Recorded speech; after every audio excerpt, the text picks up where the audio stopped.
बिस्मिल्लाहिर्रहमानिर्रहीम। इससे पहले वीडियो में हमने वैक्यूल्स और सेल इंक्लूशंस के बारे में पढ़ा था। इसके बाद आज जो हमारा लास्ट टॉपिक है वो है न्यूक्लियस। सेल बायोलॉजी का ये हमारा लास्ट टॉपिक है। इसके बाद हम इंशाल्लाह इसी सेल बायोलॉजी के नेक्स्ट चैप्टर के साथ साथ इसी सेल बायोलॉजी के एमसीक्यूज़ भी पढ़ेंगे, जिसमें हम मुख्तलिफ़ किस्म की कंसेप्चुअल एमसीक्यूज़, मुख्तलिफ़ किस्म की प्रीवियस टेस्ट जो हो चुके हैं कम्पिटिटिव एग्ज़ाम के, फॉर एग्ज़ाम्पल ईटा, एनएमडीकेट, एमडीकेट और नीट वगैरह के मुख्तलिफ़ किस्म के एमसीक्यू जो है वो हम इंशाल्लाह पढ़ेंगे। इसके बाद नेक्स्ट चैप्टर शुरू करेंगे सेल साइकिल, और इसके साथ साथ हमारा सेल बायोलॉजी का एमसीक्यूज़ के लेक्चर भी अपलोड होते रहेंगे, इंशाल्लाह जारी रहेंगे। तो आज हमारा जो टॉपिक है वो है न्यूक्लियस। न्यूक्लियस के डिस्कवरी के बारे में सबसे पहले हम पढ़ते हैं उसकी डिस्कवरी के बारे में। जो सबसे पहले कि न्यूक्लियस को किसने डिस्कवर किया था? सबसे पहले एक साइंटिस्ट था जिसका नाम था रॉबर्ट ब्राउन। एक रॉबर्ट हुक था।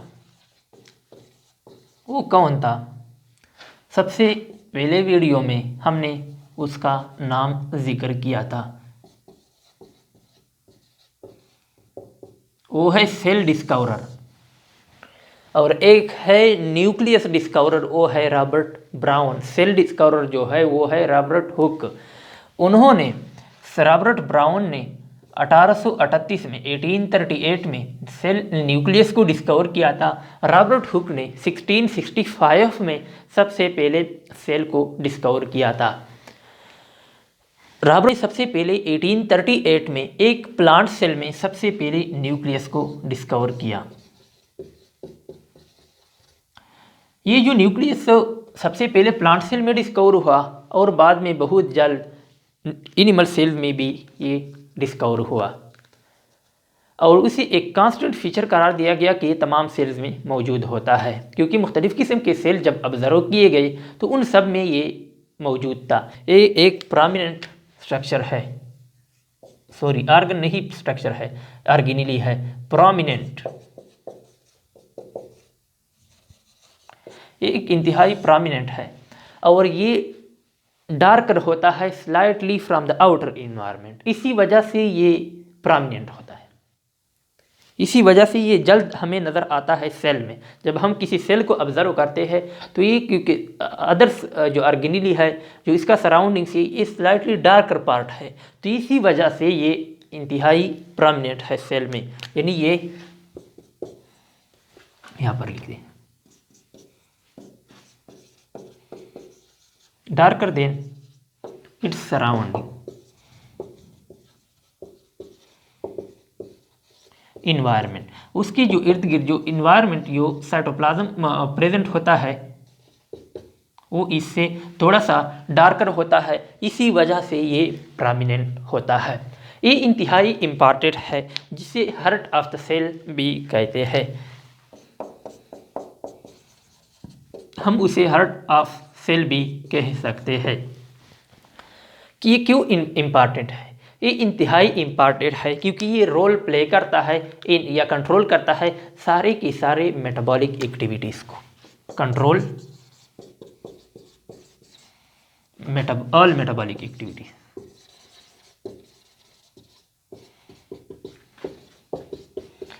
ये इंतहाई इम्पॉर्टेंट पॉइंट्स है, आप अगर नोट करते हो तो बेहतर होगा। ये तमाम की तमाम मेटाबॉलिक एक्टिविटीज़ को कंट्रोल करता है। इसके अलावा इसमें तमाम की तमाम जो जेनेटिक मटेरियल, तकरीबन तमाम मोस्टली जो जेनेटिक मटेरियल होते हैं वो यहाँ पर प्रेजेंट होते हैं। इट्स हैव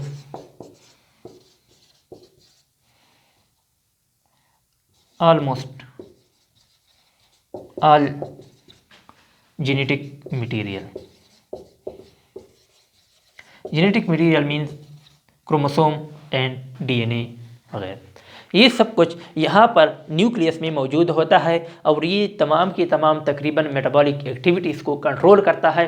यही वजह है कि एक इम्पॉर्टेंट स्ट्रक्चर है ये हार्ट ऑफ द सेल, इसी वजह से हम उसे कहते हैं। ये स्लाइटली डार्कर होता है than the outer its environment, इसी वजह से ये प्रोमिनेंट होता है। सबसे पहले रॉबर्ट ब्राउन ने 1838 में सबसे पहले उन्होंने इसे प्लांट सेल में डिस्कवर किया था। अच्छा, इसके बाद हम उसके नंबर के बारे में जानते हैं कि उसकी तादाद मुख्तलिफ सेल्स में कितनी होती है। मुख्तलिफ सेल में उसकी तादाद मुख्तलिफ होती है। कुछ ऐसी सेल्स भी है जहाँ पर न्यूक्लियस मौजूद नहीं होता है। फॉर एग्ज़ाम्पल, ऐसे सेल जिसमें न्यूक्लियस नहीं होता है उसे हम कहते हैं ई न्यूक्लिएटेड।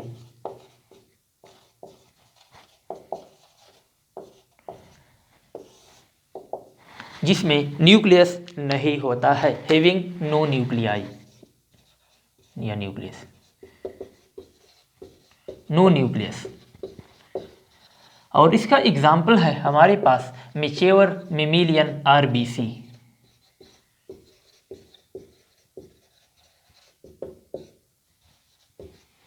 आरबीसीज, ये जो मैच्योर मेमिलियन आरबीसी होता है, छोटा होता है, पहले पैदा होता है तो उसमें ये न्यूक्लियस मौजूद होता है, तो इसे हम रेड ब्लड सेल कहते हैं। लेकिन जब ये मैच्योर हो जाता है तो इसमें जो मुख्तलिफ़ किस्म के मेम्ब्रेन बाउंडेड ऑर्गेनेल है ये सब कुछ लॉस हो जाते हैं। इसके साथ साथ ये भी ख़त्म हो जाता है न्यूक्लियस।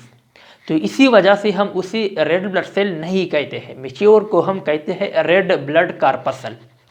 इंतहाई इम्पॉर्टेंट पॉइंट है, इसलिए हम उसे कहते हैं रेड ब्लड कार्पसल, क्योंकि यहाँ पर न्यूक्लियस मौजूद नहीं होता है। अच्छा, ये ई न्यूक्लिएटेड सेल जहाँ पर न्यूक्लियस नहीं होता है। इसके बाद ऐसे सेल जिसमें सिर्फ वन न्यूक्लियस मौजूद होता है उसे कहते हैं uni nucleated.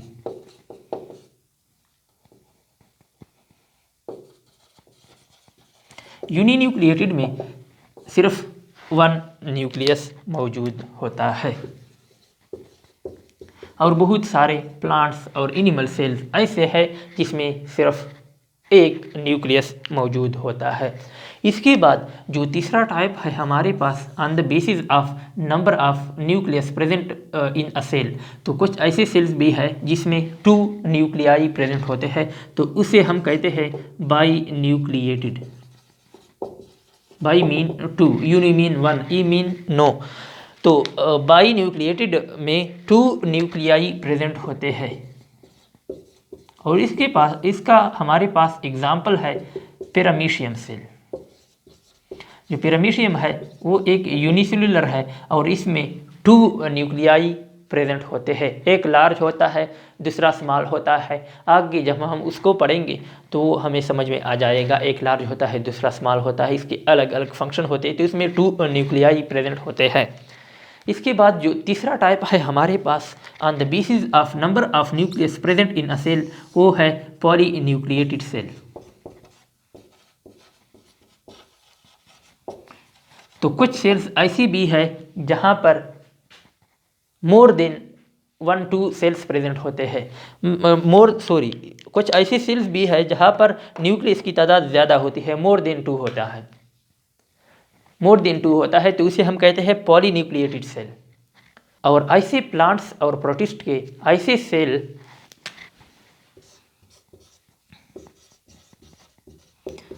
Plants plus protist, उनकी वो सेल जो कि पॉलीन्यूक्लिएटेड है, मल्टीन्यूक्लिएटेड है, गौर से सुने, उसके लिए एक स्पेशल टर्म यूज होता है, वो है कोइनोसाइट्स। ये इंतहाई इंपॉर्टेंट पॉइंट है। ऐसे प्लांट और प्रोटिस्ट के सेल जो कि मल्टी न्यूक्लिएटेड है, मोर देन 2 न्यूक्लियाई प्रेजेंट है, उसके लिए टर्म यूज होता है कोइनोसाइट। और ऐसे सेल को हम कहते हैं कोइनोसाइटिक सेल्स। ये इंतहाई इंपॉर्टेंट पॉइंट है। और ऐसे एनिमल के सेल जो कि मल्टी न्यूक्लिएटेड है, एनिमल्स के ऐसे सेल्स जो कि मल्टी न्यूक्लिएटेड है, उसके लिए एक टर्म यूज होता है सिनसीशियल। एनिमल के ऐसे सेल जो कि मल्टी न्यूक्लिएटेड है, पॉलीन्यूक्लिएटेड है, उसे सिनसीशियल का टर्म यूज होता है। और प्लांट और प्रोटिस्ट के ऐसे सेल जो कि मल्टी न्यूक्लिएटेड है, उसके लिए कोइनोसाइटिक सेल्स का टर्म यूज होता है।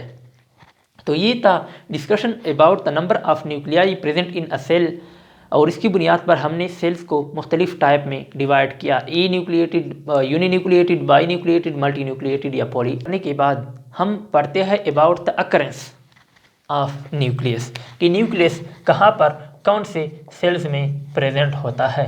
ये प्रेजेंट होता है in all eukaryotic cells with few exceptions. ये तमाम के तमाम तकरीबन यूकैरियोटिक सेल्स में प्रेजेंट होता है और एब्सेंट होता है एंड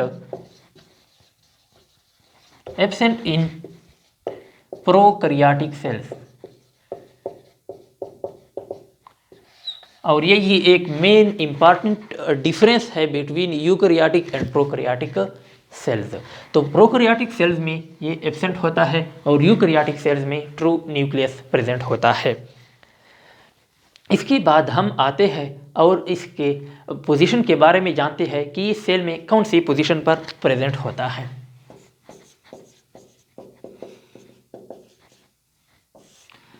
पोजीशन की बुनियाद पर मुख्तलिफ टाइप्स है उसके। कुछ सेंट्रिक होते हैं जो कि सेंटर में मौजूद होते हैं, कुछ ई सेंट्रिक होते हैं जो कि सेंटर से बाहर होते हैं, सेंटर से एक साइड पर होते हैं जो इस सेल के एक साइड पर पड़े होते हैं। कुछ पेरिफेरल होते हैं जो कि सेल के बाहर वाली जो नियर द सेल मेम्ब्रेन होता है रीजन है उसमें ये प्रेजेंट होते हैं। और कुछ बेसल होते हैं जो कि सेल के बेस पर प्रेजेंट होते हैं। तो हम पढ़ते हैं सबसे पहले जो है वो है न्यूक्लिएटेड सेंट्रिक।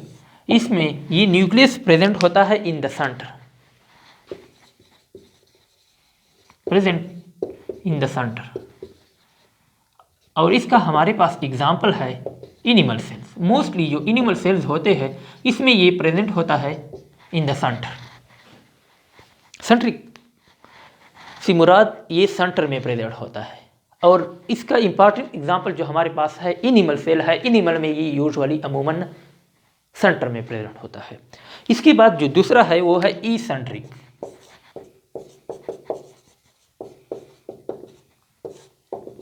और उसमें ये प्रेजेंट होता है सेंटर से बाहर on the one side of cell, present on the one side of cell. For example in plant cell, plant cell में चूंकि विक्यूल एक ज़्यादा सा रीजन वो कवर करता है तो ये जो न्यूक्लियस होता है वो एक साइड पर होता है, इसलिए उसे हम ई सेंट्रिक कहते हैं। और जो तीसरा टाइप है हमारे पास वो है पेरिफेरल।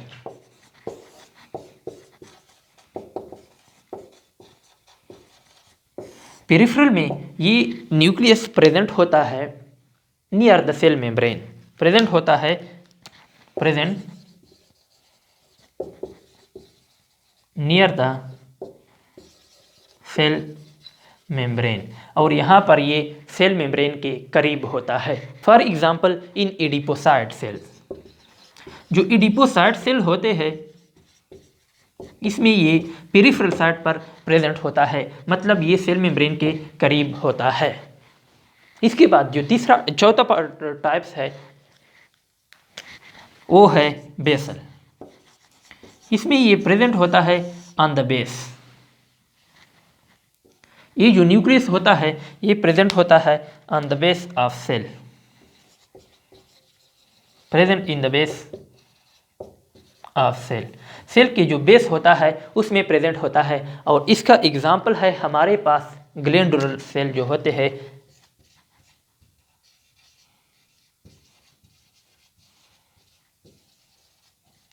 जो कॉलुमनर सेल वगैरह होते हैं, इनमें ये जो प्रेजेंट होता है ये बेस पर प्रेजेंट होता है। तो ये था discussion about the position and occurrence of nucleus, कि ये कहाँ पर प्रेजेंट होता है और सेल में ये कौन सी जगह पर प्रेजेंट होता है और कौन से सेल में ये एब्सेंट होता है, कौन से में सेल्स में ये प्रेजेंट होता है।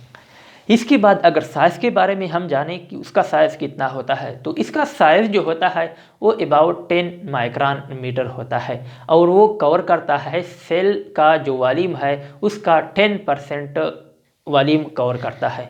10 माइक्रोन मीटर इसका जो टिपिकल न्यूक्लियस होता है, टिपिकल, मुख्तलिफ सेल्स में इसका साइज़ मुख्तलिफ हो सकता है, लेकिन जो टिपिकल लिया गया है उसका जो साइज़ है वो डायमीटर है वो है 10 माइक्रोन मीटर, और ये कवर करता है about the 10% of cell volume. Cell volume का तकरीबन 10% हिस्सा सेल ये न्यूक्लियस कवर करता है। इसके बाद हम जानते हैं about the shapes of nuclei. मुख्तलिफ सेल्स में इसका शेप मुख्तलिफ होता है। फ़र्ज़ करें जो मोस्ट इम्पॉर्टेंट शेप है उसका वो है स्फेरिकल, इस तरह का स्फेरिकल सर्कुलर शेप होता है। ये मोस्ट कॉमन शेप है जो कि बहुत सारे फॉर एग्जांपल एनिमल सेल्स वगैरह में ये प्रेजेंट होता है, ये मोस्टली प्रेजेंट होता है। इसके बाद जो दूसरा शेप है ओवल शेप्ड होते हैं। कुछ ऐसे होते हैं जो कि इस तरह के ओवल शेप्ड होते हैं, और ये अमूमन स्मूथ मसल जो होते हैं उनमें प्रेजेंट होता है। For example in smooth muscle cell जो होते हैं इनमें ये प्रेजेंट होता है, इनमें ये ओवल शेप्ड न्यूक्लियस प्रेजेंट होता है। स्मूथ मसल के जो सेल्स होते हैं उनमें ये ओवल शेप्ड न्यूक्लियस प्रेजेंट होता है। इसके बाद जो नेक्स्ट शेप टाइप है वो है बाई लोब्ड। इस तरह इसके दो लोब होते हैं। कहीं पर कुछ ऐसी सेल्स है जिसमें बाई लोब्ड न्यूक्लियस प्रेजेंट होता है। फॉर एग्जांपल ये बाई लोब्ड है। फॉर एग्जांपल एसिडोफिल सेल जो होते हैं इनमें बाई लोब्ड होता है, ये लोब्ड लिखा है सॉरी, बाई लोब्ड। इसी तरह कहीं पर ट्राई लोब्ड प्रेजेंट होता है, इसके 3 लोब्स होते हैं। इस तरह इसके 3 लोब्स होते हैं।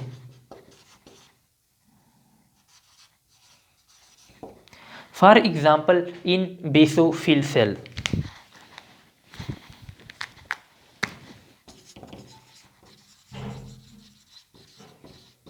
जो बेसोफिल्स के सेल्स होते हैं इसमें ये ट्राई लोब्ड होता है। इसके अलावा कहीं पर ये मल्टी लोब्ड होता है।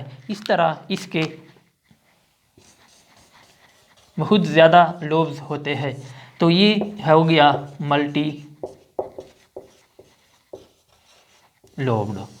और ये कुछ सेल्स में ये जो न्यूक्लियस होता है ये मल्टी लोब्ड होता है। For example in neutrophil sales,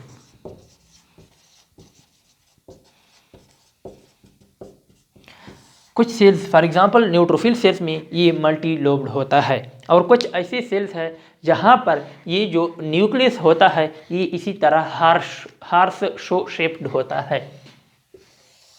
इस तरह जो हार्स, इस तरह ये हार्स